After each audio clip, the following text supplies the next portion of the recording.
person from the Being Human cast that I've never interviewed. Nice to meet you. I don't have any questions, but so can I ask you a newbie question since I've never talked to you? What's it like being part of the cast? It's the official part of the cast. It's fantastic. I mean, as you can just see by watching us, it's like every day is a party. So I honestly couldn't have asked for a better group of actors to be working with day in and day out. Like, I love them like family. You know, whenever the show ends, I'll be incredibly upset to not see these people every day. Yeah, they're a very special group. So I feel like very blessed and happy to be. Because the character has been integrated really smooth. Yeah. I mean, as well, going back to the British, the BBC version of the show, I know that the Indian character, in the same way, became a very prominent character. So I was very happy that Nora was integrated in the same way. I agree that it's been a very smooth transition into being a series regular. I mean, you mentioned family. That's actually a segue for me because your family on the show, your character's family, is not picture perfect. Did you like them? No, they were not. I wouldn't want to hang out with them too much. But meanwhile, Josh's family also has its issues, but maybe a little bit more stability. There's like all this sort of ancillary family activity. Is that going to be something that's playing out more in this next season? Absolutely.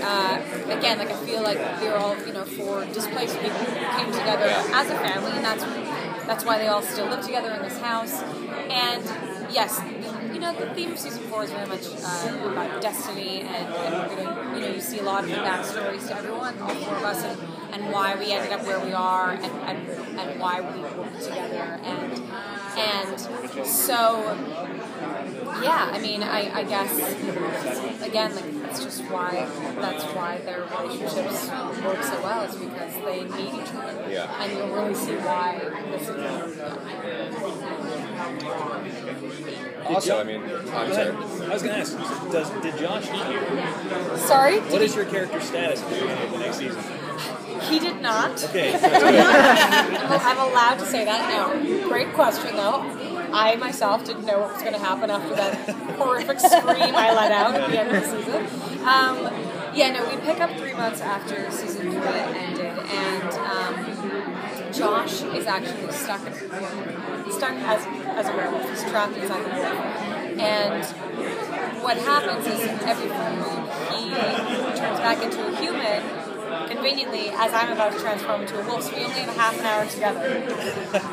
A very passionate half hour every month. So yes, I'm still alive, happily still alive, and trying to deal with how to get my husband back.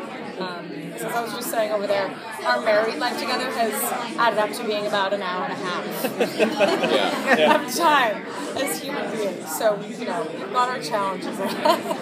Your character really started out as this kind of career-driven person, it seemed like. Yeah. And now all this other crap has entered into her life. I mean, is there a part of you that kind of wants to go back to the simple life? Like, hey, you know what? I still want to be, a nurse, right? Like, I still want to have a career. Of course. I mean, like, Nora, you're right. When the show started off, she was very, very career-driven. Knew what she wanted, was willing to go for it. And then, when she was turned into a wolf, very much embraced that side of herself. And in season 2, as went to some pretty dark places, scared herself. And then I think in season 3 had found like a really lovely balance of still embracing this newfound strength that comes with being a wolf, but then very much loving her human side as well, for the rest of the month. And so yes, I think that now Nora is definitely in a place where she would love to, more than anything, live as much of a human life as she could with her husband and have a home, and hopefully one day have a family and do those very normal things, focus on her career and go shopping for groceries and redecorate the house, those kinds of human things that we do. So yeah, I think that's definitely still something that she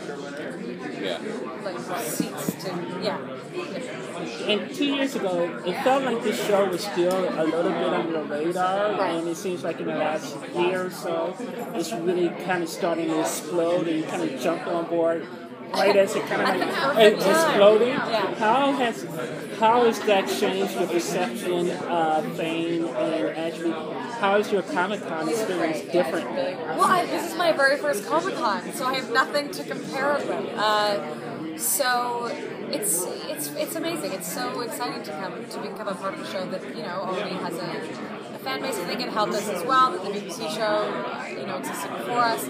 I mean, maybe that hurt us as well in the beginning. So people were skeptical because we sort of had to prove ourselves. And I think that the writers have done a great job, and I think that we have a very solid fan base, especially the sci-fi fans. They're so dedicated, it's so lovely and amazing. That's why we do this job at the end of the day, is to entertain people. We're here for the fans, and so it feels fantastic to be a part of the show that is loved. I was like, sorry, there's the last question. Oh, okay. I was like with Nora that it just seems like there's this darkness to her, and now that she's married and maybe pursuing family life, definitely married life, is that gone away?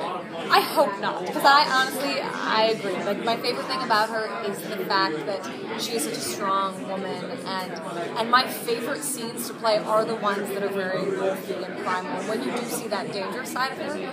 So no, it's not gone. I can say that in season 4, she's a wolf, so she's primal and protective, and the wolves are killers. They're dark animals. You have no control of yourself when you're a wolf. So we'll definitely see more of that. That'll never go away. It's always going to be in her. And I love that. Yeah. Thank you.